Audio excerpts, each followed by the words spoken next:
मुकुंद माधव केशव बोल। हरि हरि बोल। हरि हरि बोल। मुकुंद माधव केशव बोल। हरि हरि बोल। हरि हरि बोल। मुकुंद माधव केशव बोल। हरि हरि बोल। हरि हरि बोल। मुकुंद माधव केशव बोल। नित्यानंद साईनाथ गोरक्षनाथ बोल। नर हरि विठ्ठल नारायण बोल। नित्यानंद साईनाथ साईनाथ गोरक्षनाथ बोल। बोल। नर हरि विठ्ठल नारायण नारायण बोल। बोल। हरि हरि बोल। हरि हरि बोल। मुकुंद माधव केशव बोल। हरि हरि बोल। हरि हरि बोल। मुकुंद माधव केशव बोल। ओम श्री परमात्मने नमः। ओम श्री परमात्माय नमः। ओम पार्थाय प्रतिबोधिताम् ओम पार्थाय प्रतिबोधिताम् भगवता नारायणेन स्वम् भगवता नारायणेन स्वम् व्यासेन ग्रथितां पुराणमुनिना व्यासेन कृत्तितां पुराणमुनिना मध्ये महाभारतम् मध्ये महाभारतम् अद्वैतामृतवर्षिणीम् एत्वेतामृतवर्षिणी भगवतीम् अष्टादशाध्यायिनीम् भगवतीम् अष्टादशाध्यायिनीम् अम्ब त्वाम् अनुसन्दधामि अम्भा त्वमनुसन्धामि भगवद्गीते भवद्वेषिणीम्। भगवत्कृते भवदेशुणिनम्। नमोऽस्तु ते व्यास विशाल बुद्धे नमस्तुते ते व्यास विशाल बुद्धि फुल्लारविन्दायत पत्र नेत्र फुल्ला रवि पत्र नेत्र येन त्वया भारत तैल पूर्णः येन्तव्य भारत तैलपूर्ण प्रज्वालितो ज्ञानमया प्रदीपः प्रज्वलितो ज्ञानमयः प्रदीपः प्रपन्न पारिजाताये प्रपन्न परिजाताय स्तोत्रवेत्रैकपाणये स्तोत्रवेत्री कृपाणिये ज्ञानमुद्राय कृष्णाय ज्ञान मुद्राय कृष्णाय गीतामृतुहे नमः। गीतामृतदुहे नमः। वसुदेवसुतं देवं वसुदेव सुतं देवं कंसचाणूरमर्दनम् कंसचारणमर्दनम् देवकी परमानन्दम् देवकी परमानन्दम् कृष्णं वन्दे जगद्गुरुम्। कृष्ण वन्दे जगद्गुरुम्। भीष्मद्रोणतटा जयद्रथजला भीष्मद्रोण तथा जयद्रथजला गान्धारनीलोत्पला गान्धारिणी लोथपला शल्ये ग्रहावती कृपेण वहिनी शल्ये क्रावती कृपेणवेणी कर्णेन वेलाकुला कर्णेन वेलाकुला अश्वत्थाम विकर्ण घोरमकरा अश्वत्थामा विक्रम घोरमक्रा दुर्योधना वर्तनी दुर्योधना वर्तनी सोतीर्णा खलु पाण्डवैरणनदी सोतीर्ण खलु पांडव नंदकी कैवर्तकः केशवाः हे फर्तका केशव पाराशरे वचा सरोजमम्लम् पाराशय च सरोजमल्लम गीतार्थगन्धोत्कटम् गीतार्ध गंधोत्कटम नानाख्यान केसरम हरिकथा नान्याख्यान्य केशरी कथा संबोधना बोधितम् संबोधिना बोधितम लोके सज्जन षटपदैरह रहा लोके सज्जन षष्ठ पद रहा पेपिये मानं मुदा पेप्यमानं मुदा भूयात् भारत पंकजम कलिमल भूया भारत पंकज कलिमलः प्रध्वंसी न श्रेयसे प्रेध्यस्य श्रेयसे मूकं करोति वाचालम मूकं करोति वाचालं पंगुं लंघयते गिरिम पङ्गुलङ्घ्यते गिरिं यत्कृपा तमहं वन्दे यत्कृपातमहं वन्दे परमानंद माधवम परमानन्दं माधवम् शांताकारं भुजगशयनं शान्ताकारं भुजगशयनं पद्मनाभं सुरेशं पद्मनाभं सुरेशं विश्वाधारं गगनसदृशं विश्वधारं गगनसदृशं मेघवर्णं शुभांगं मेघवर्णं शुभांगं लक्ष्मीकान्तं कमलनयनं लक्ष्मीकान्तं कमलनयनं योगीभिर्ध्यानगम्यं योगिभिर्ध्यानगम्यं वन्दे विष्णु भवभयहरं वन्दे विष्णु भवभयहरं सर्वलोकैकनाथं सर्वलोकैकनाथं यं ब्रह्मा वरुणेन्द्र रुद्रमरुतः यं ब्रह्मा वरुण रुद्रमरुतः स्तुन्वन्ति दिव्यैस्तिवैर् स्तुवन्ति दिव्यैस्तिवे वेदैः साङ्गपत्कर्मोपनिषदैर् वेदे साग्नपद क्रमोष उपनिषेद गायन्ति यं सामगाः गायन्ति यं सामगः ध्यानावस्थित तद्गतेन मनसा ध्यानावस्थि तत्त्वेन मनसा पश्यन्ति यं योगिनो पश्यन्ति यं योगिनो यस्यान्तं न विदुसुरासुरगुणा यस्सन्तां न सुरासुरगणा देवाय तस्मै नमः देवाय तस्मै नमः देवाय तस्मै नमः। देवाय तस्मै नमः। ओम श्री परमात्मने नमः।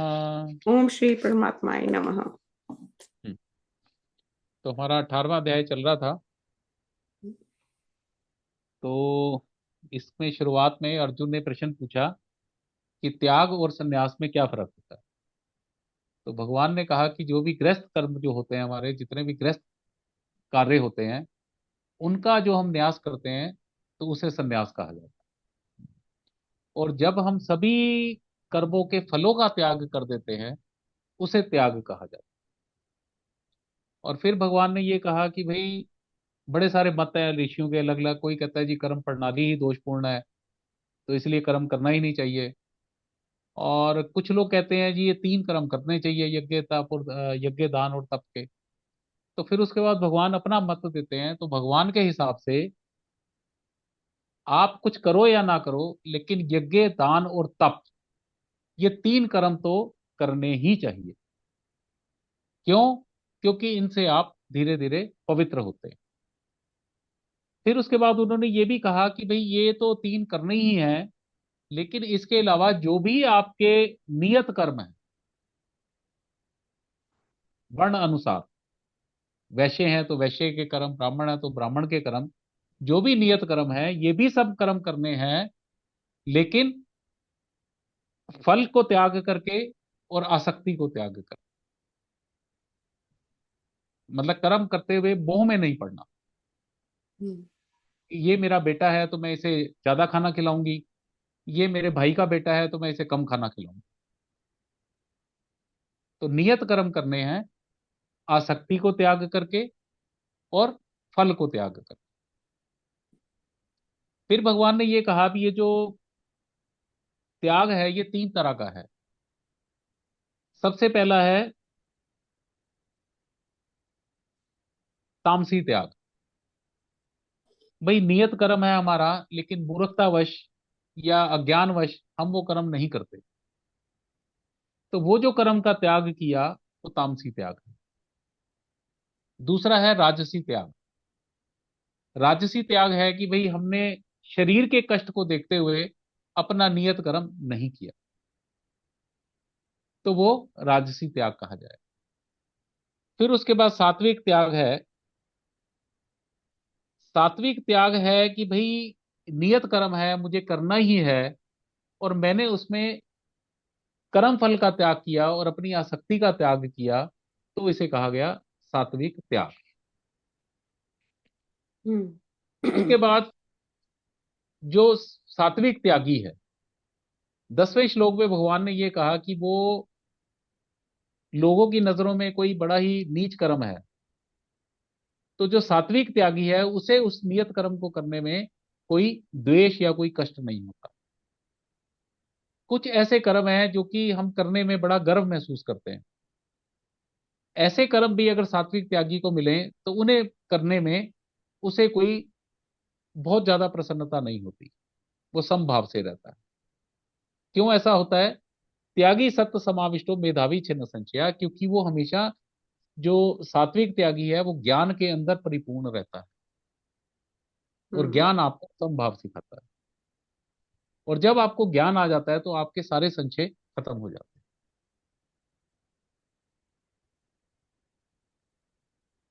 फिर उसके बाद 11वां श्लोक हमने किया था।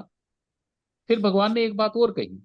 उन्होंने कहा भी कि लोग तो कह देते हैं जी कर्म प्रणाली छोड़ दो, कर्म करने की क्या जरूरत है जब ये कर्म का अच्छा फल बुरा फल मिलना है। तो उन्होंने 11वें में कहा कि ना ही देवता शक्ति शक्यम त्यक्तुम कर्मणि अशेषता।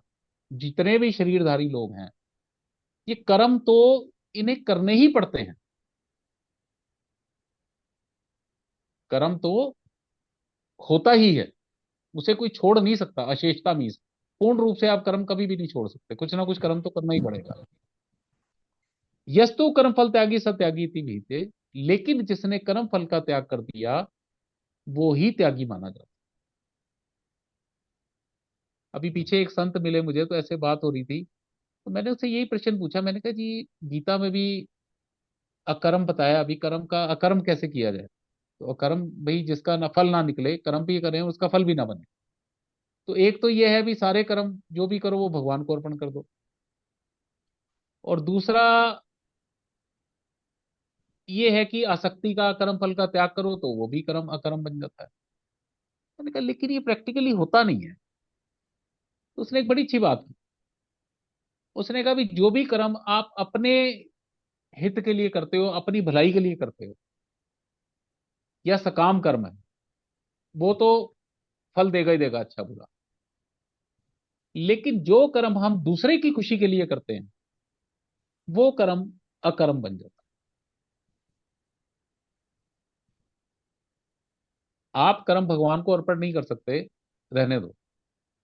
लेकिन जो भी कर्म आप दूसरे के हित के लिए करते हो वो भी अकर्म बन जाता है।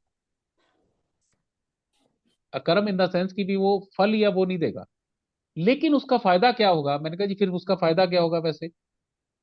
भाई वैसे तो ठीक है ना, अच्छा बुरा ना ये बना। बोले जी उसके अंदर आपका धीरे धीरे ज्ञान का संचय होना शुरू हो जाएगा।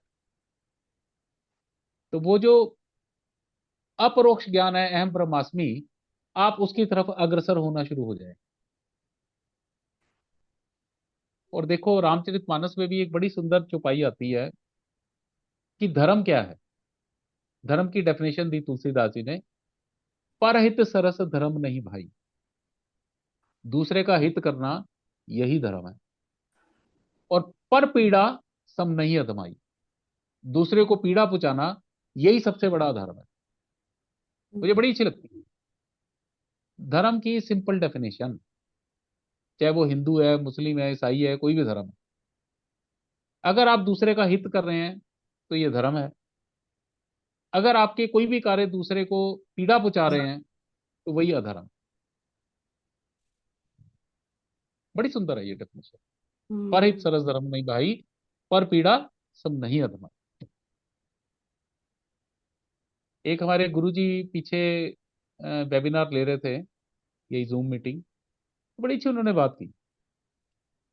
उन्होंने कहा गॉड एक सम क्वांटिटी है, समभाव। उसके लिए ना कुछ अच्छा है ना कोई बुरा है। तो ईश्वर को आपका प्रेम नहीं चाहिए, ईश्वर की क्रिएशन को आपका प्रेम चाहिए। You don't love God, no matter. But if you love his creation, that matters.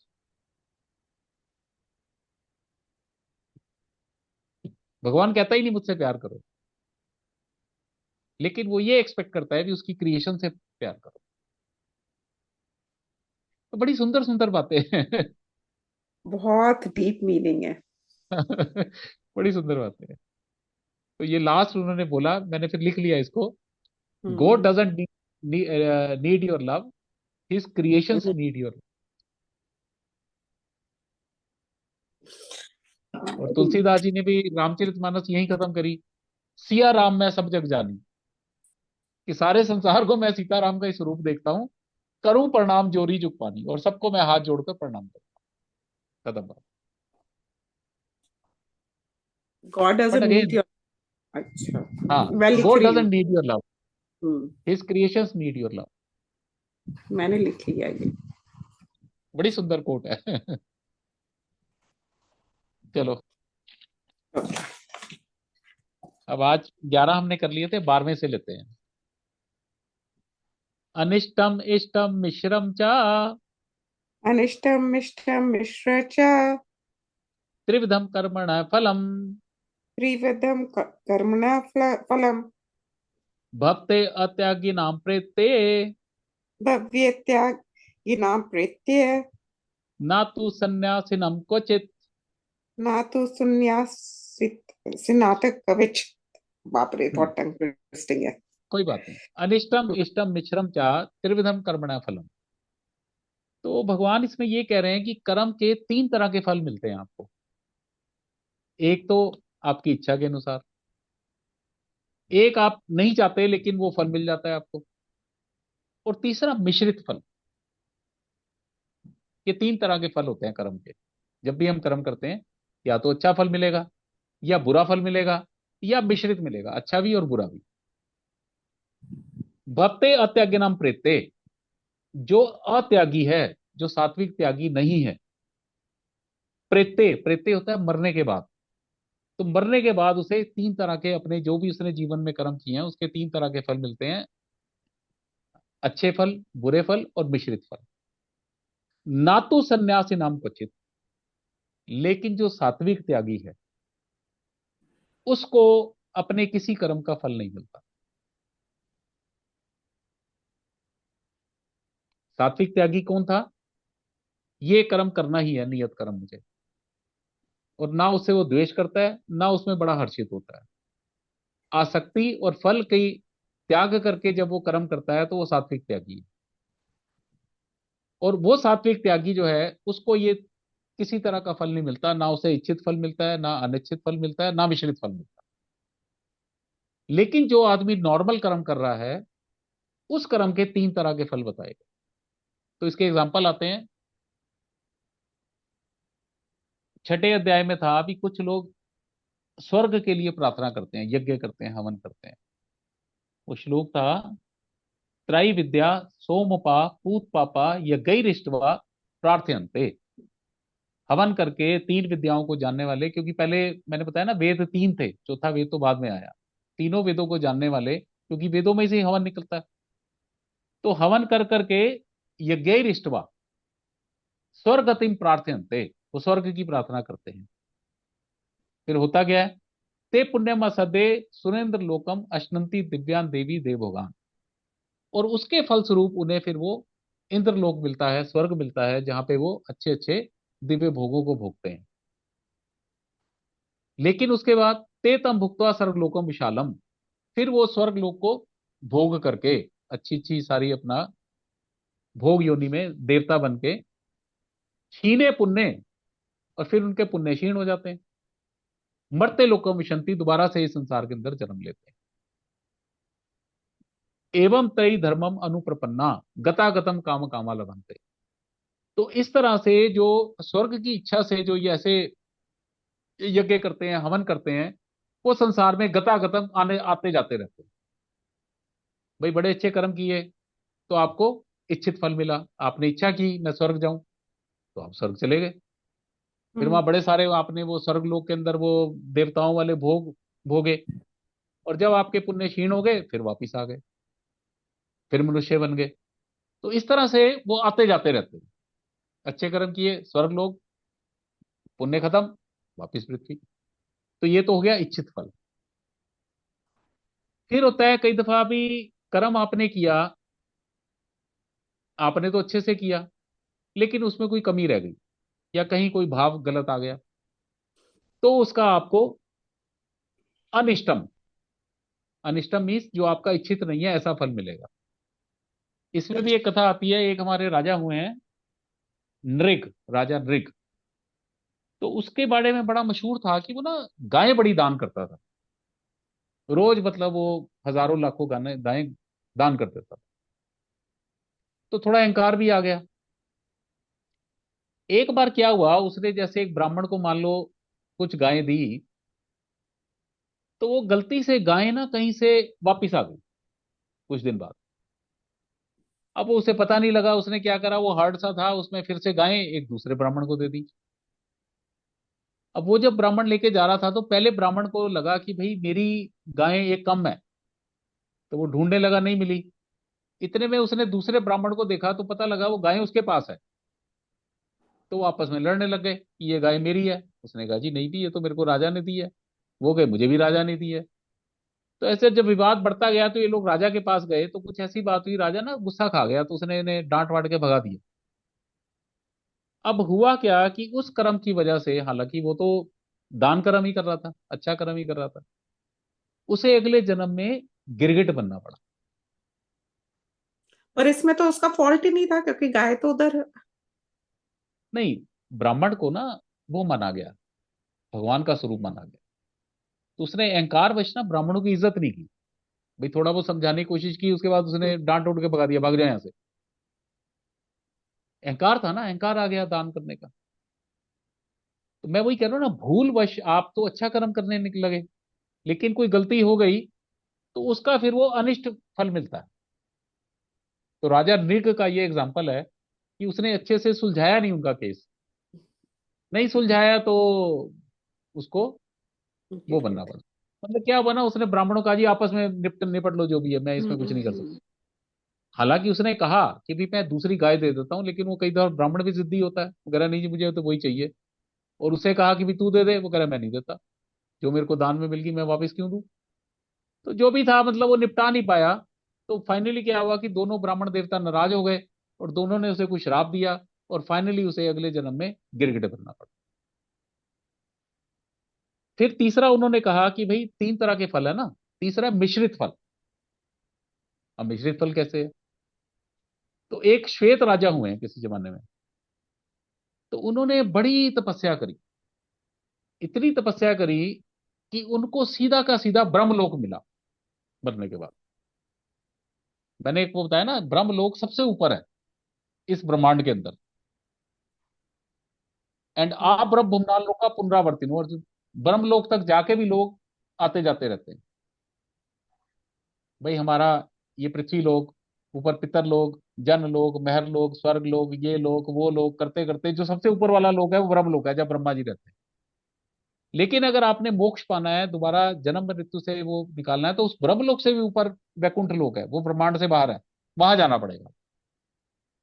तो अब राजा श्वेत ने इतनी वो तपस्या की तो वो मोक्ष तो नहीं मिला, लेकिन ब्रह्म लोक तक पहुंच गया वो पृथ्वी से। मतलब पृथ्वी के ऊपर बड़े सारे लोक हैं, तो जो फाइनल लोक है इस ब्रह्मांड का, वो ब्रह्म लोक में पहुंच गया। अब प्रॉब्लम क्या हुई कि उसने ना कभी भी अन्न का दान नहीं किया, तो वहां उसे खाने को कुछ ना मिले। ब्रह्म लोक तो पहुंच गया, लेकिन खाने को कुछ नहीं है। तो ये कैसा फल मिला? मिश्रित। मिश्रित। हम्म। लेकिन भगवान ये कहते हैं ये उन लोगों के लिए है जो सात्विक त्यागी नहीं है। तो मरने के बाद उन्होंने जीवन में जो भी, उनके तीन फल हैं, इच्छित, अनिच्छित और मिश्रित। लेकिन जो सात्विक त्यागी है, जिसने नियत कर्म बिना किसी उसके किए, बिना आसक्ति के किए, बिना फल की इच्छा के किए, उसने कहा जी भगवान ने मेरे को ये कर्म करने को दिए हैं और मैं ये करूंगा, और बिना किसी उसमें किए उसने, तो उसको कोई फल नहीं मिलता। ये भगवान की घोषणा है। ना तो सन्यासी नाम क्वचित, लेकिन जिसने कर्म सात्विक त्याग किया है उसके लिए कोई ऐसा फल नहीं है, ना मिश्रित है, ना इच्छित है, और ना अनिश्चित। ये बड़े ना, मैं बता रहा हूं आपसे, ये ऐसे श्लोक हैं, ये भावी हाईएस्ट ज्ञान है। और ये हम्म। ज्ञान कभी बदलता नहीं। अरबों वर्ष पहले भी यही था, आज भी यही है, अरबों वर्ष बाद भी यही ज्ञान रहेगा। इसलिए गीता के ज्ञान को सत्य कहा गया। सत्य मीन्स जो कभी बदलता नहीं।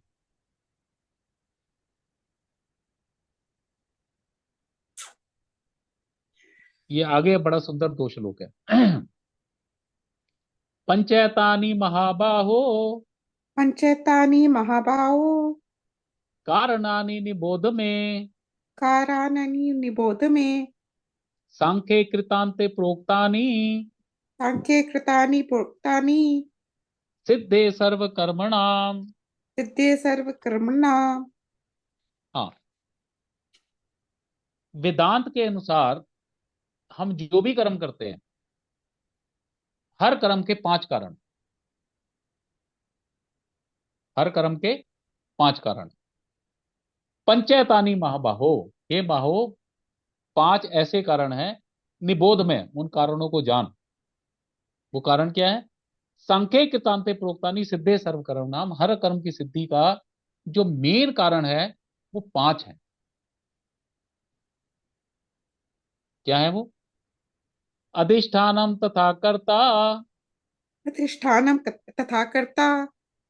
करणम च पृथक विदम, वर्णं च पृथग् विदगम्।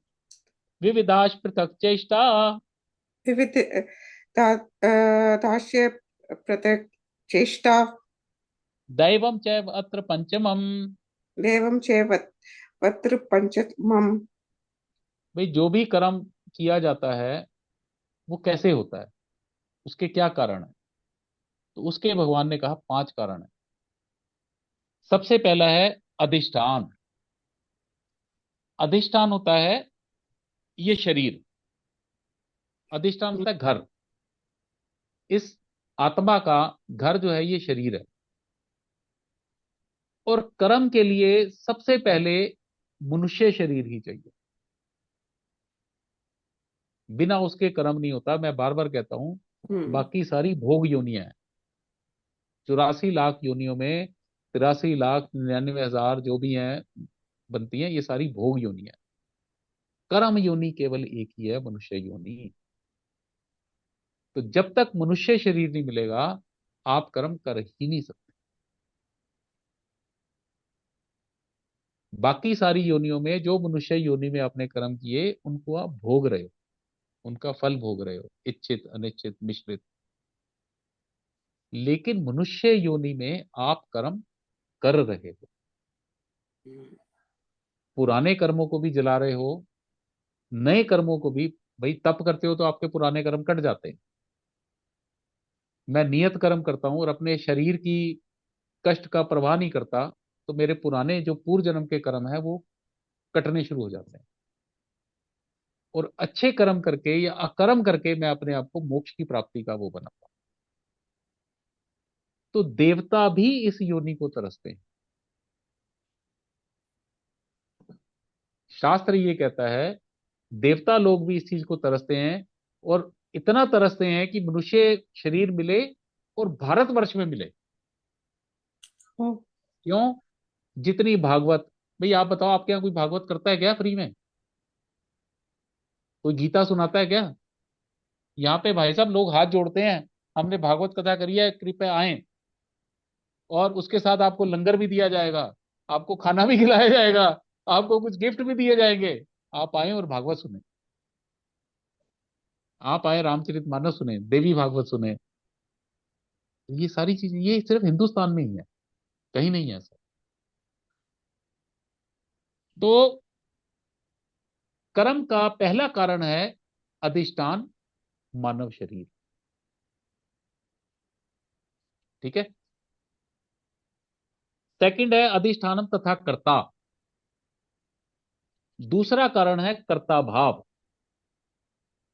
भाई कर्म क्यों होता है? जब मैं कहता हूं मैं ये काम करता हूं, जबकि गुरबानी क्या कह रही है? कर्ता पुरख तो वो है। तो जब वो कर्ता पुरख है और मैं उसकी आज्ञा का पालन करता हूं, तो मेरा कर्म अकर्म हो जाता है ऑटोमेटिक। भाई जैसे एक सैनिक है, कमांडर ने कहा लड़ो, उसने 1000 सैनिक मार दिए ऑपोजिशन के, तो उसको इसका कोई फल नहीं मिलेगा। मतलब उसके लिए वो उत्तरदायी नहीं माना जाएगा सैनिक। लेकिन अगर सैनिक अपने किसी दोस्त को मार दे बिना कमांडर की आज्ञा के, तो उसको फांसी दे दी जाएगी। जब मैं कर्ता बनता हूं, तभी कर्म फल बनता है। जब मैं ईश्वर को कर्ता मानता हूं, तो मैं जो भी करूं उस कर्म का कोई फल नहीं है, फिर वो कर्म नहीं रह जाता, वो लीला बन जाती है। बिल्कुल। जब हम कहते हैं कृष्ण लीला, राम लीला, संत लीला, तो जब वो कोई भी व्यक्ति उसकी आज्ञा में कार्य करता है या उसको कर्ता मान के काम करता है कि भाई मैं तो ईश्वर के लिए कर रहा हूं, सब मेरा तो कोई लेना देना है नहीं। जैसे हम्म। सैनिक लड़ रहा है बॉर्डर के ऊपर, तो कमांडर ने कहा भी आज तुम 200 बंदों को मार के आओ, वो 200 बंदों को मार के आ जाता है। तो इसमें सैनिक कर्ता नहीं है, कर्ता कमांडर। कमांडर है। तो कर्म का दूसरा क्या कारण बना? कर्ता भाव। पहला शरीर, दूसरा कर्ता भाव। ये अतुल, ये ऐसा ज्ञान है भाई साहब, सोच नहीं सकता कोई। ये सोच नहीं सकता कोई, ये ऐसा ज्ञान है। तीसरा, करणम च पृथक विदम। करण होता है इंद्रियां। अब जीव कर्म किससे करता है? इंद्रियों की सहायता से। कुछ गलत देखना है, अच्छा देखना है, आंख की इंद्री से करेगा। कुछ अच्छा खाना है, बुरा खाना है, मुंह से खाएगा। किसी को गाली देनी है, किसी को उपदेश देना है, मुंह से बोलेगा। तो तीसरा कारण क्या है? इंद्रियां। अगर आपके पास इंद्रियां नहीं है, तो आप कर्म कैसे करोगे? हम्म। भाई सामने पेड़ पे आम लगा हुआ है, मन की आम तोड़ना है, तो पैर चाहिए ना। पैर कर्मेंद्रिय, कि पैर से चल के जाएंगे और हाथ से तोड़ेंगे। भाई ये तो हमें याद है ना, 5 ज्ञानेंद्रियां, 5 कर्मेंद्रियां। ज्ञानेंद्रियां तो हो गई हमारे सेंस ऑर्गन्स, और कर्मेंद्रियां हो गई हाथ, पैर, मुंह, sex organ, and then shit organ. ये 5 हमारे कर्मेंद्रिय। पैर भी चाहिए, हाथ भी चाहिए, मुंह भी चाहिए, और प्रोजनी बनाने के लिए सेक्स ऑर्गन भी चाहिए, और जो भी खाते हैं उसको करने के लिए शिट ऑर्गन भी चाहिए। 5 हमारी कर्मेंद्रिय। तो अगर इंद्रियां नहीं है तब भी कर्म नहीं होगा। पहला कारण शरीर, दूसरा कारण मेरा कर्ता भाव, तीसरा कारण इंद्रियां। हम्म। चौथा, चौथा आएगा फिर विविधाश पृथक चेष्टा। विभिन्न चेष्टाएं। कई दफा कर्म एक तरीके से नहीं होता। भाई मुझे भूख लगी, सामने एक खेत आया, उसमें आम लगे हुए थे, तो कर्म तो इतना ही है, आम खाना है, लेकिन चेष्टाएं करनी पड़ती हैं। सबसे पहले पैर से वहां जाएंगे, फिर पता लगा यार ये तो दीवार लगी है बड़ी ऊंची। अब दीवार को कैसे पार किया जाए? कहीं से सीढ़ी ढूंढी जाएगी, या ऐसे टापा टूपा जाएगा, सीढ़ी लाई जाएगी, फिर टापा जाएगा, फिर हो सकता है अंदर कोई बाढ़ लगी हो, उसको काटना पड़ेगा। तो ये अलग अलग चेष्टाएं, ये भी कर्म का एक वो। एक और एग्जांपल, अर्जुन ने जब कर्ण को मारा, तो कर्ण ऐसे नहीं मर गया सीधा। सबसे पहले उसने उसका रथ तोड़ा। पता है ना, रथ का पहिया फंस गया था, वो नीचे उतर रहा था, तो उसने पहले उसका पहिए को तोड़ दिया तीर मार के। फिर उसके बाद उसने उसके घोड़ों को घायल किया। कर्म एक ही है, उसको मारना। हम्म, फिर क्या हुआ, वो अर्जुन की तरफ से, वो कर्ण की तरफ से बड़े सारे कौरव आए लड़ने के लिए, उसने कौरवों को भी मार दिया। फिर उसके बाद उसने पहले उसका बाएं हाथ पे तीर मारा, मतलब ऐसे करके अलग अलग उसने चेष्टाएं की, तब जाके कर्ण को वो मार पाया। तो चौथा कारण है अनंत तरह की चेष्टाएं। कई दफा एक चेष्टा से कर्म नहीं हो पाता। भाई फिर हम्म, वो अंगूर खट्टे वाली बात आ जाती है ना, कि मैं आम गया लेकिन वो दीवार इतनी ऊंची है, मैं उसे टाप ही नहीं पाया, तो कर्म नहीं हुआ ना खाने का फिर।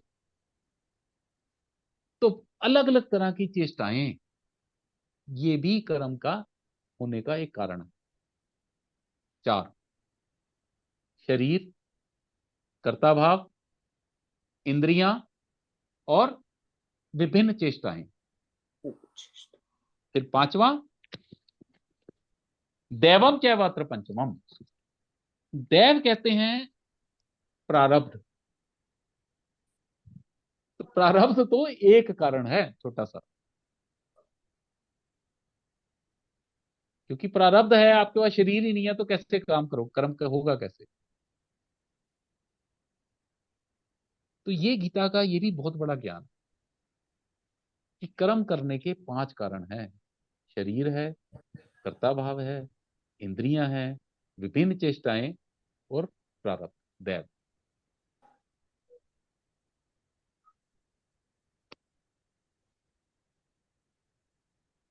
वो एक श्लोक भी आता है,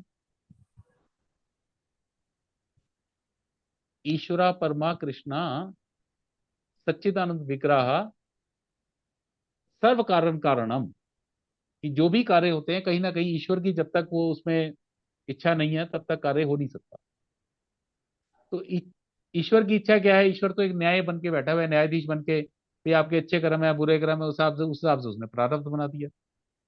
तो प्रारब्ध कैसे बना, वो भी ईश्वर की इच्छा से बना। तो पांचवा कारण जो है ये वो है, लेकिन ये एक कारण है, चार कारण बाकी हैं। करेंगे ना थोड़ा और समझ आ जाएगा। फिलहाल इतना ही समझो कि भगवान कह रहे हैं भी किसी कर्म के पांच कारण हैं जिनकी वजह से कर्म होता है। नेक्स्ट है, शरीर बांग मनोभिर शरीरवान मनोभिर यत क्रम प्रारभते न रहा, यत्यं कार्यं प्राप्ते नर न्यायम वा विपरीतम वा, न्यायं वा विपरीतं वा पंच ऐते तस्य हेतवाः। वंशते तस्य हेतवः। हम्म, तो कर्म करने के पांच कारण तो ये हुए, लेकिन कर्म करने में तीन चीजें और सहायक है। मतलब कर्म होता कैसे है, या तो शरीर से होगा, या वाणी से होगा, या मन से होगा। तो भगवान इससे ये कहते हैं कि शरीर, वर्ण या वाणी, वर्ण वाणी या मन, इससे जो भी आप कर्म करते हैं उसके कारण ये पांच ही हैं। हम्म, चाहे मैं शारीरिक कर्म करूं, चाहे मैं वाणी से कोई कर्म करूं, और चाहे मैं मन से कोई कर्म करूं। अब वो कैसे होता है, तो इसके भी दो तीन एग्जांपल हैं। एक करदम ऋषि हुए हमारे, तो उनकी पत्नी थी देवहूति। तो उसने अपने पति की बड़ी सेवा की, तो उनके यहाँ भगवान पैदा हुए, कपिल मुनि जिन्हें कहा जाता है, वो 24 अवतारों में से एक अवतार माने जाते हैं कपिल। तो देवहूति ने अपने पति के लिए मतलब बड़े भयंकर भयंकर उपवास किए। तो उपवास क्या है, शारीरिक कर्म, व्रत रखना शारीरिक कर्म है। अब शारीरिक कर्म में सबसे पहले तो शरीर ही चाहिए, फिर कर्ता भाव, संकल्प शक्ति कि मैं ये उपवास करूंगी, फिर इंद्रियों का संयम चाहिए, फिर व्रत करते करते भूख बड़ी लगती है, प्यास बड़ी लगती है, लेकिन उनको कंट्रोल किया जाता है। और चौथा, पृथक चेष्टाएं। फिर व्रत में चेष्टाएं भी बहुत सारी हो जाती हैं, कि भी तरह तरह से पति की सेवा करनी करी। और प्लस ईश्वर की अनुमति के बिना तो कुछ हो ही नहीं सकता। भाई जब तक ईश्वर आपकी सहायता ना करे आपका संकल्प भी पूरा नहीं होता। तो हम्म, शरीर से उसने जो कर्म किए, उपवास किए, उसके भी पांच ही कारण है। शरीर, संकल्प शक्ति, इंद्रियों का संयम, तरह तरह से पति की सेवा करी उसने, और पांचवा ईश्वर अनुमति के अलावा तो कुछ होता नहीं, प्रारब्ध, दैव। फिर वाणी द्वारा द्वारा कर्म, मतलब कोई भी कर्म, भगवान ने ये कहा है कि जो भी कर्म आप करते हैं इनके कारण तो ये पांच ही हैं। अब वाणी से कुछ कर्म किया, अब मैं जो कर्म कर रहा हूँ, गीता का ये वर्णन कर रहा हूँ, तो ये वाणी का कर्म है। बिल्कुल। अब इसके लिए भी सबसे पहले मुझे शरीर चाहिए, ठीक है ना। फिर उसके बाद मुझे संकल्प भी चाहिए।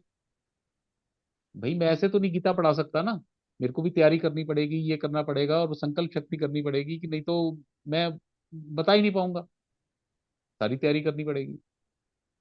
फिर तीसरा, मैं आपको देखता भी रहता हूँ।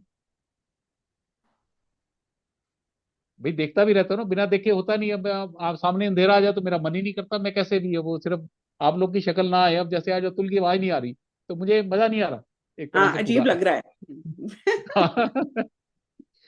तो ये मतलब इंद्रियां भी जरूरी है। और फिर कई तरह की चेष्टाएं भी कर रहा हूं मैं आपको समझाने में। बिल्कुल। कभी कोई स्टोरी सुना देता हूँ, कभी कोई और एग्जांपल दे देता हूँ, कभी कुछ कर देता हूँ। और फिर उसके बाद भी कहीं ना कहीं, जब तक अगर ईश्वर की अनुमति ना हो तो मैं ये गीता पढ़ा ही नहीं सकता। तो वाणी से जो कर्म हो रहा है उसके भी पांच कारण। फिर होता है मन से कर्म, तीन तरीके से होता है ना, शरीर, वाणी और मन। कारण उसके पांच है। अब मन से कर्म का एग्जाम्पल आता है भी, भरत जी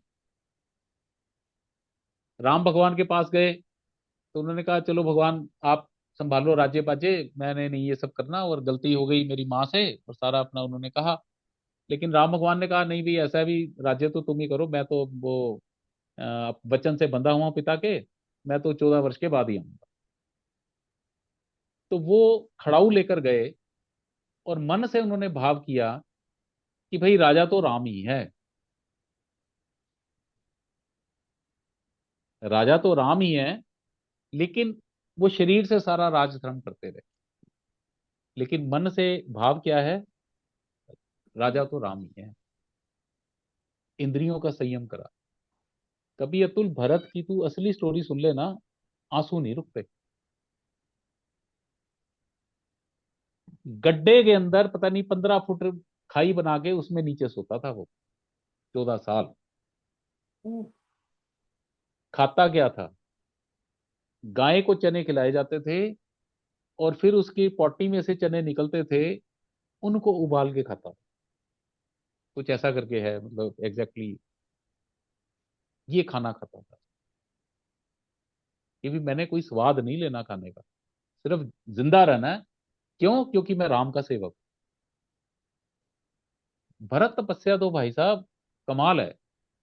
हमारे गुरु जी थे दीन दयालु जी महाराज, वो जब भरत चरित्र सुनाते थे ना, तो कोई ऐसा व्यक्ति नहीं होता था हाल में जो फूट फूट के ना रोता। ऐसा जबरदस्त सुनाते थे। तो उसका वो मन के द्वारा कर्म था, कि मन से उसने मान लिया कि भैया मैं तो भगवान का सेवक हूं, और मैं तो जी जो उनकी आज्ञा का पालन कर रहा हूं। शरीर से भी कर रहा है, इंद्रियों से भी कर रहा है, भाव से भी कर रहा है, और ईश्वर इच्छा तो है ही है, राम की इच्छा तो है ही है इसमें, कि भाई जाओ राज्य को संभालो, मैं पिताजी का वचन पूरा कर रहा हूं और तुम राज्य संभालो। तो कर्म तीन तरह से होते हैं, शरीर, वाणी और मन से, लेकिन कारण उसके ये पांच ही हैं। कर्ता भाव, शरीर, इंद्रियां, अलग अलग चेष्टाएं, और ईश्वर अनुमति, प्रारब्ध, दैव। ठीक है, आगे।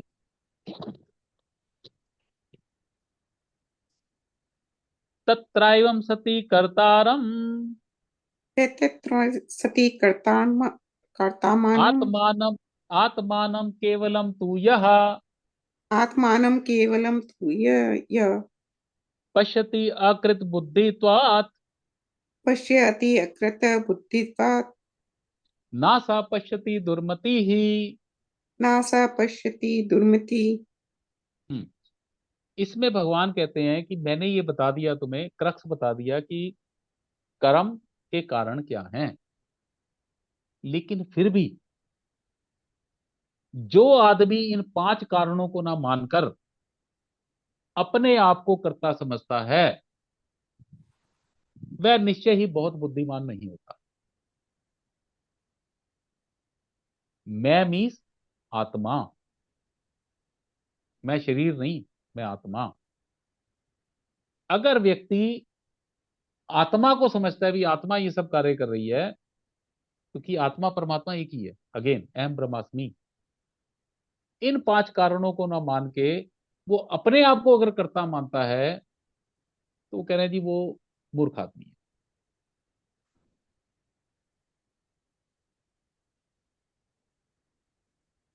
ठीक है, तो आत्मा कर्ता नहीं है किसी भी हालत में। कर्ता शरीर है, मन है, प्राण है, ये सब चीजें हैं। और कारण ये है, कर्म कब होता है? जब मनुष्य शरीर मिलता है, और जब जीव भाव आता है, जब मैं कर्ता बन जाता हूं।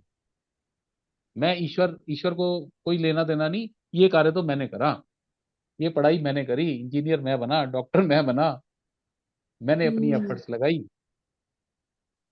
तो जब मैं अपने आप को कर्ता मानता हूं, तो ईश्वर से अपने आप को अलग समझने लग जाता हूं, और तभी कर्म बंधन में फंस जाता हूं।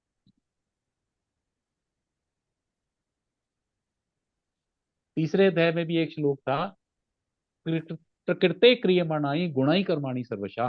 ये जितने भी प्रकृति, ये जो कर्म है, क्रियमाण कर्म जो है, ये सब प्रकृति के गुणों से किए जाते हैं, रजोगुण तमोगुण सतोगुण। और अहंकार भी मूढ़ आत्मा करता है मिति मनते, जो मूर्ख है, जो अहंकारी है, वो ये समझता है कि ये सारे काम मैं कर रहा हूं। छोटा सा शब्द, कर्ता पुरख, करने वाला तो वही है, हम तो कठपुतलियां हैं। हम्म, फिर 13वें अध्याय में भी आया था, प्रकृति एव चे कर्माणि क्रियमाणानि सर्वशा। ये जितने भी कर्म है, इनको करने का कार्य प्रकृति ही करती है। देखो, शरीर भी प्रकृति है, जीव भाव भी आता है तो ये प्रकृति की वजह से ही आता है। क्योंकि जब आत्मा जीवात्मा बन जाती है, जीवात्मा कैसे बनती है? जब प्रकृति के सतोगुण रजोगुण तमोगुण बांध लेते हैं इसे। ये हमने पीछे पढ़ा था 14वें अध्याय में। भाई हम मनुष्य बनते हैं, ऐसे कैसे बन जाते हैं? जब प्रकृति के 3 गुण उस आत्मा को अपने अंदर लपेट लेते हैं।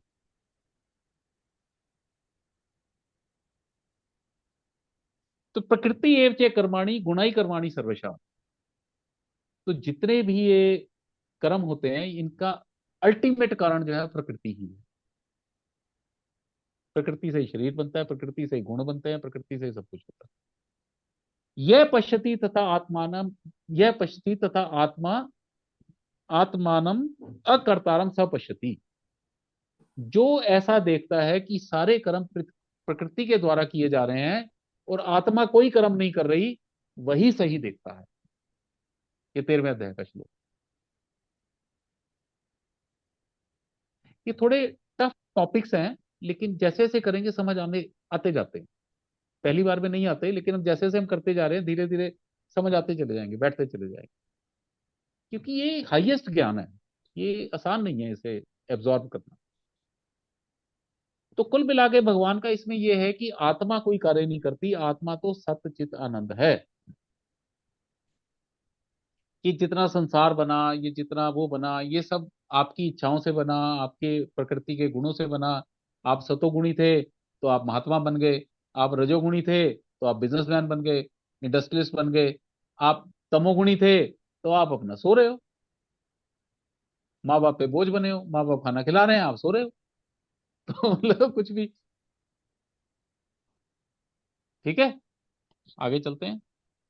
हाँ, ये भी बड़ा सुंदर श्लोक है, ये मुझे बड़ा पसंद है। यस्य नाहंकृतो भावो न यस्य नः कृतो भावो बुद्धिर्यस्येन लिप्यते बुद्धिर्यस्येन लिप्यते हत्वापि सा इमान् लोकान् हत्वापि सा इमान् लोकान् न हन्ति न निबध्यते।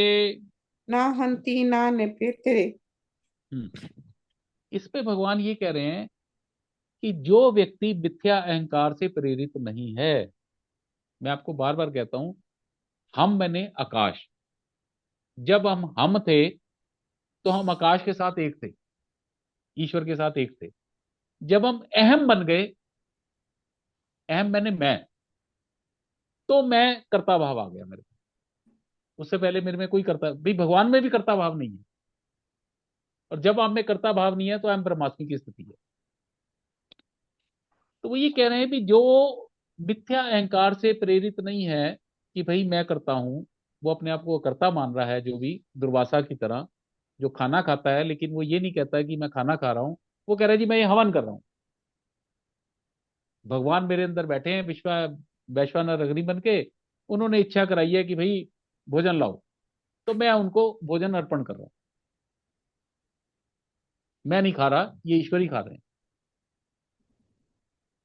और जिसकी ऐसी बुद्धि है कि जिससे अब कोई अहंकार नहीं है, वो अपने आप को कर्ता नहीं समझता, वो कर्ता सिर्फ ऊपर वाले को ही समझता है।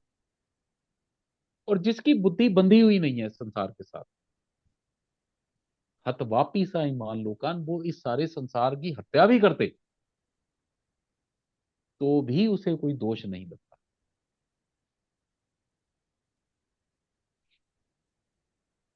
क्योंकि देखो, बुद्धि ही एकमात्र नेत्र है जिससे आदमी समझ सकता है कि वह करता है कि नहीं है।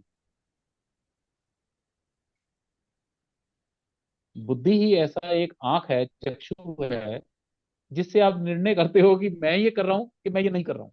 हम्म। नहीं कर रहा हूं मीन्स करते हुए भी नहीं कर रहा हूं। तो जिस आदमी में ये भाव आ गया कि मैं तो कुछ करता ही नहीं, करने वाला तो वो है, उसके बाद अगर वो पूरे संसार का भी सत्यानाश कर दे, पूरे संसार का भी नाश कर दे, तो भी ना हंती ना निबद्धते, उस पर कोई दोष नहीं है।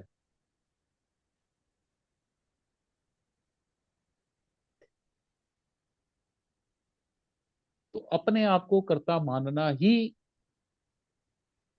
शरीर के अंदर जाने वाली बात।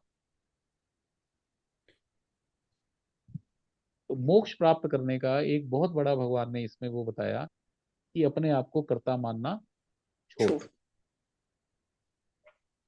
जो प्रारब्ध से मिला है, मैं वही कहता हूं, पर्याप्त प्राप्त ही पर्याप्त। जो मिला है, ईश्वर की इच्छा ने जो आपके लिए बना रखी है, वो आपको मिलना ही मिलना है। मैं आपको बताता था ना, एक वो संत जी थे, तो उनको हमेशा 56 भोग मिला करते थे। राजा रोज 56 भोग भेजा करता था। अब वो कुछ दूसरे संत बड़ा चिढ़ते थे उससे कि यार ये कैसा संत है साला, ये मतलब ऐसे मिठाइयाँ खा रहा है, खीर खा रहा है, ये खा रहा है, वो खा रहा है, लेकिन उसके प्रारब्ध में था। तो मैंने बताया ना, एक दिन वो उसे जंगल में छोड़ा है कि अब देखते हैं। तो वहां से कोई बारात जा रही थी, तो उन्होंने देखा यार एक संत बैठा हुआ है बड़ा अच्छा। वो सारे के सारे आए, जो उनके पास खाना था बढ़िया, फिर 56 भोग जो बढ़िया बढ़िया थे, वो सब उस सबको वहां खिला दिया उन्होंने जंगल में। भाई उसके प्रारब्ध में है। तो इसलिए प्रारब्ध बनाने की कोशिश मत करो, नियत कर्म करो। भाई वही बात है ना, बच्चा अंबानी के यहाँ पैदा हो गया, अब वो देखो कितना हाथी का बच्चा लगता है उसका, अंबानी का जिसकी भी शादी हुई, कभी देखो कम से 500 किलो का होगा वो। तो लेकिन साला अरबपति आदमी है। भी अरबपति। तो आपके होते कुछ नहीं होता, जो आपकी किस्मत में है, जो आपकी उसमें है, होना वही है। एक घर में दो बच्चे पैदा, तीन चार बच्चे पैदा होते हैं, एक इंजीनियर बन जाता है, एक डॉक्टर बन जाता है, एक साला वो छोटी सी दुकान भी नहीं चलती उससे। तो हर एक का अपना प्रारब्ध है। इसी तरह से सोचो, एज ए पेरेंट्स आप बच्चों की किस्मत नहीं बदल सकते, भूल जाओ। आप उन्हें अच्छे संस्कार दे सकते हो, जिससे वो अपना कोई प्रारब्ध गलत भी है तो वो उसे वो बदल ले, वो बदल जाता है जब आप अच्छे कर्म करते हैं। तो वही कह रहा हूँ ना, राजसी कर्म में ये था कि भाई शरीर के कष्ट की वजह से हम वो कर्म का त्याग कर देते हैं। लेकिन शास्त्र ये कहता है अगर आप अपना नियत कर्म करते हैं और उसमें अगर शारीरिक कष्ट होता है कोई, तो उससे आपके कई पाप खत्म हो जाते हैं,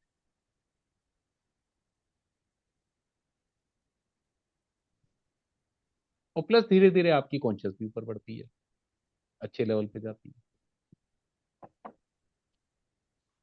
तो जिसके अंदर यह भाव है कि मैंने नहीं किया, और जिसकी बुद्धि शुद्ध है, वो फिर कुछ भी कर दे, उसको उसका फल नहीं लगता। हथवापी सा ईमान लोकान, भगवान ने एग्जाम्पल दिया कि भाई वो तो पूरे इस ब्रह्मांड को भी नष्ट कर दे, खत्म कर दे बम मार के, तो भी उसे कोई दोष नहीं।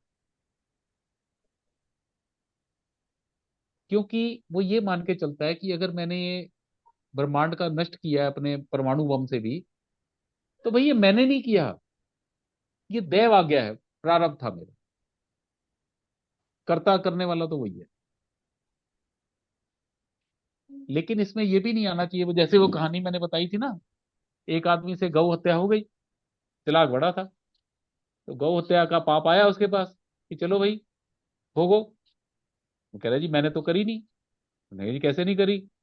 कह रहे जी हाथ ने गौ को मारा है, और हाथ का देवता इंद्र है, इंद्र को पकड़ो। अब गौ हत्या का पाप इंद्र के पास गया, तो इंद्र ने कहा जी एक दिन का मौका दो।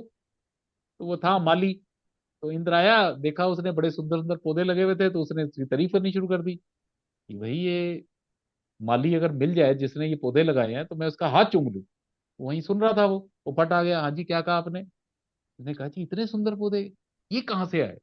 अब वो लगा बखाने, जी मैं वहां से लाया, मैंने इसे पानी दिया, इसे मैंने 10 साल वो सींचा, इसे मैंने 15 साल सींचा, ये किया वो किया, और फिर देखो। तो उसने कहा साले, जब गऊ मार दी तो वो मैंने मारी। और ये जो पौधे बड़े किए ये तूने करे। चल, तो चालाकी नहीं, चालाकी नहीं।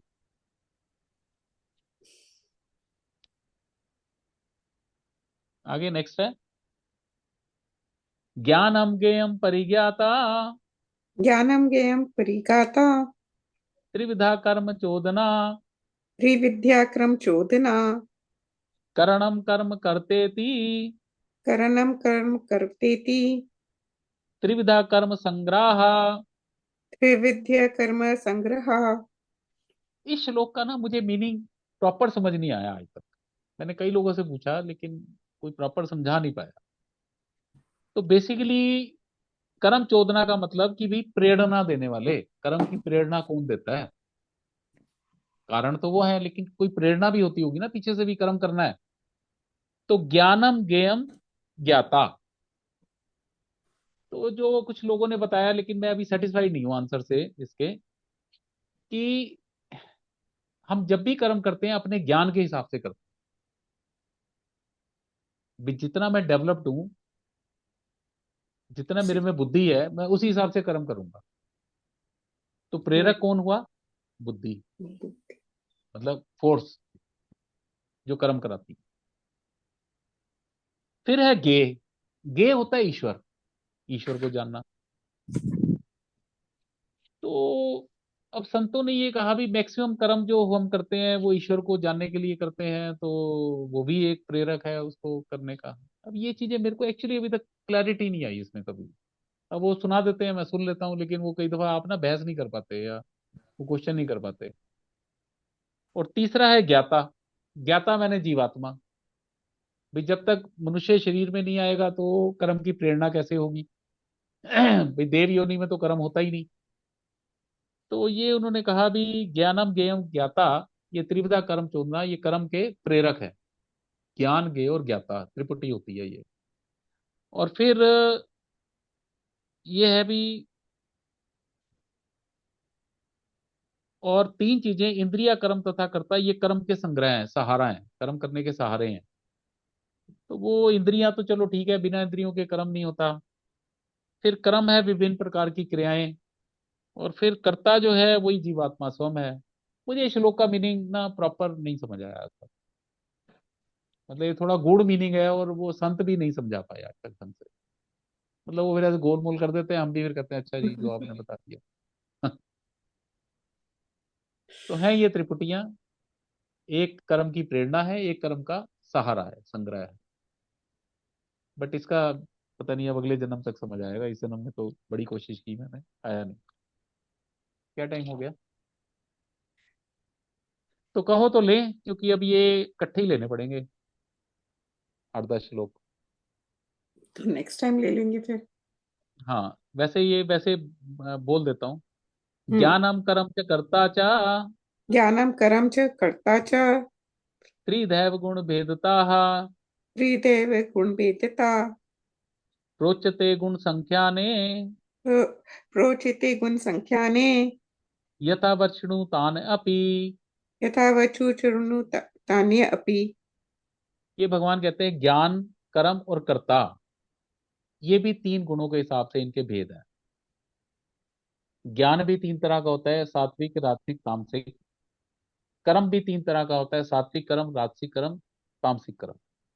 और कर्ता भी 3 तरह के होते हैं, सात्विक कर्ता, राजसी कर्ता, तामसी कर्ता। तो ये भगवान अब कहते हैं जी, ये मैं आपको बताऊंगा कि ज्ञान जो है 3 तरह का कैसा होता है, कर्म 3 तरह का कैसा होता है, और कर्ता 3 तरह का कैसा होता है। तो ले लेते हैं एक एक लाइन में, वैसे ज्यादा है नहीं। सर्वभूतेषु येनेकम सर्वतो भूतेषु येन कम भावम अव्यम ईक्षते भाव्यम अम्यम मीक्षते अविभक्तम विभक्तेषु अविभक्तम विपेतेषु तत्ज्ञानम विद्धि सात्विकम। तत्ज्ञानम विधि सात्विकम। जिस ज्ञान के द्वारा, सात्विक ज्ञान है पहले, जिस ज्ञान के द्वारा सर्वभूतेषु, हर जीव के अंदर, येन एकम, उस एक को हम देखते हैं। जब हम जीव को आत्मा के लेवल पे देखते हैं, अविभक्तम विभक्तेषु, ये विभक्त अलग अलग जो डिफरेंट डिफरेंट योनियां हैं, उसके अंदर एक जो अविभक्त है, आत्मा। हम्म। जब हम जीवों को आत्मा के लेवल पर देखते हैं, जिस ज्ञान के द्वारा, उस ज्ञान को सात्विक ज्ञान कहा गया। ठीक है। जब सारे जीवों में हम उस ईश्वर की प्रेजेंस ही देखेंगे, या तो उस आत्मा को ही देखेंगे, तो वो सात्विक ज्ञान। अगला है पृथक तु यत् ज्ञानम पृथक्य वेनु तु यज्ञानानं नाना भवान पृथक विदान नाना भवन पृथग्य विदान वेत्ति सर्वेषु भूतेषु वेति सर्वेषु भूतेषु तद ज्ञानम विद्धि राजसम। तत्ज्ञानं विद्धि राजसतम। हम्म। अब राजसी ज्ञान क्या है कि जिसके द्वारा अलग अलग शरीरों में हम अलग अलग देखते हैं, ये कुत्ता है, ये बिल्ली है, ये है, वो है। अब हम, आत्मिक ज्ञान नहीं है, राजसी ज्ञान है। तो यूजली हम सारे जो है ना, हम राजसी ज्ञान में, क्योंकि हमें सब लोग अलग अलग नजर आते हैं। अब रजोगुण में व्यक्ति जो है ना, अपनी पहचान अपने शरीर से करता है, कि मैं इंसान हूँ, ये कुत्ता है, ये बिल्ली है, ये है, वो है। समाज से करता है, मैं वैश्य समाज से हूँ, ये ब्राह्मण समाज से है, ये शूद्र समाज से है। या अपनी जाति से करता है, मैं उच्च की जाति का हूँ, ये नीच की जाति का है, मैं मालिक हूँ, ये नौकर है। तो जिस ज्ञान के द्वारा पृथकता का भाव आता है, अलग अलग देखने का भाव आता है, वो ज्ञान राजसी ज्ञान है। और इस ज्ञान से हम शत्रु और मित्र भी बनाते हैं। भाई शत्रु मित्र कब बनेंगे? जब हम लोगों को अलग अलग देखेंगे। हाँ। भाई कुत्ता हमारे पास आके बैठ जाता है, सेवा करता है, उसे 2 रोटी खिलाते हैं, तो हमें लगता है ये तो हमारा मित्र है। हम्म। इसी तरह कोई वो सांप सूप जो है, ये हमें शत्रु लगते हैं, चाहे हमें दूध भी पिलाए, लेकिन वो तब भी हमें डंक मारेंगे। तो इस ज्ञान से आदमी शत्रु और मित्र बना। एक श्लोक और ले लेते हैं तामसी ज्ञान का, फिर बाकी अगली बार कर लेंगे। यत्तु कृसन्वद एकस्मिन् यथा तु कृत्सन्वत् एकस्मिन् कार्ये सक्तम अहेतुकम कार्यासक्तम् अहेतुकम् अतत्वार्थवद अल्पम अतत्वर्तावत् अल्पम् च तत्तामसम उदाहरतम। च तत् तामसम उदार्ततम। मतलब जिससे आदमी अपने आप को शरीर के बाहर नहीं देख पाता, वो अपने आप को केवल शरीर तक ही सीमित कर लेता है और ये समझता है भी शरीर खत्म तो सब खत्म। हम्म। ये जो ज्ञान है, मतलब किसी एक तुच्छ चीज को लेके और उसे ही सब कुछ मान जाना और उसी में लिप्त रहना, सत्य को जानने की कोशिश भी ना करना, आत्मा परमात्मा क्या है इसे जानने की भी कोशिश न करना, अपने शरीर में ही आसक्त रहना या आत्ममुग्ध रहना कि भी मैं ही मैं अमीर, मैं ये मैं मेरे पास ये बंगले, मेरे पास ये गाड़ी, और उसे कोई लेना देना नहीं। जो अपने शरीर में ही अपनी देह में ही आत्ममुक्त रहता है, ऐसा ज्ञान वाला व्यक्ति तामसिक ज्ञान से लिप्त कहा गया। ठीक है, एक एक लाइन में ये हो गए, बाकी फिर अगली बार ले लेंगे। फिर उसके बाद ओके। वो कर्म बताएंगे तीन तरह के, फिर कर्ता बताएंगे तीन तरह के, फिर इसके बाद आगे और भी होगी, फिर बुद्धि भी तीन तरह की बताएंगे, फिर धृति भी तीन तरह की बताएंगे। बहुत तो ये सब इंटरेस्टिंग है होगा। एक्चुअली। चलो, ठीक है। ठीक है, तो आज फिर इसे 22 तक हमने कर लिया, पिछली बार 11 हम्म। किए थे, आज 22 कर, 11 11 ही हो पाएंगे। ठीक है, धीरे धीरे ही चलते हैं। गीता शास्त्रमिदं पुण्यम, गीता शास्त्रमिदं पुण्यम। यह पठेत प्रहतः पुमान्, ये पठेत् प्रीतैत्ममान्। विष्णु पदम अवाप्नोति, विष्णुपदम् अवाप्नोति। भय शोकादि वर्जिता। वैशोकादिवर्जिता। गीता अध्ययनशीलस्य गीता अध्ययनशीलस्य। प्राणायाम परस्य च प्राणायाम प्रसचा। नैव सन्ति हि पापानि निवसन्ति हि पापानि। पूर्वजन्म कृतानि च, पूर्वजन्म कृतानि च। मल निर्मोचनम पुंसाम, मलिनमोचनं पुंसः। जल स्नानम दिने दिने, जलस्नानं दिने दिने। सकृत गीता अम्बसी स्नानम, सकृत् गीताभसि स्नानं। संसार मल नाशनम।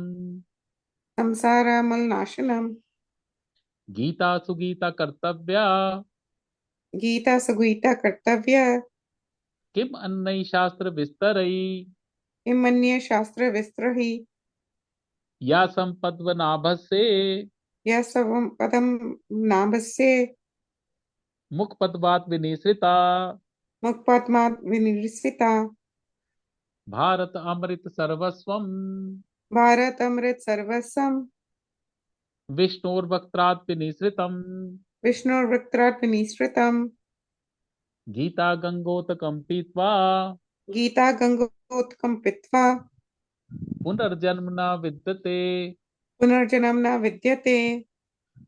सर्वो उपनिषदो गावो सर्व उपनिषद गावो। दोग्धा गोपाल नंदनाः, दुग्धा गोपाल नंदना। पार्थो वत्सा सुधीर्भोक्ता, पार्थो वत्सा सुधीर भोक्ता। दुग्धम गीतामृतम महत्, दुग्धम गीतामृतम है महत्। एकम शास्त्रम देवकी पुत्र गीतम, एकम शास्त्रम देव की पुत्र गीतम। एको देवो देवकी पुत्र एव, एको देवो देव की पुत्र एव। एको मंत्रस्तस्य नामानि यानि, एको मंत्र तस्य नमानि यानि। कर्म अपि एकम तस्य देवस्य सेवा। कर्म अप्यम ते एकम तस्य दिवस्य सेवा। ओम श्री परमात्मने नमः। ओम श्री परमात्माय नमः। ओम श्री परमात्मने नमः। ओम श्री परमात्माय नमः। तो बस एक 10 10 श्लोक करके ले लेंगे, हो जाएगा 3 4 उसमें, निपट जाएगा ये सारा। चलो, ओके। ओके, जय थैंक यू श्री कृष्ण। कुकू। जय श्री कृष्ण।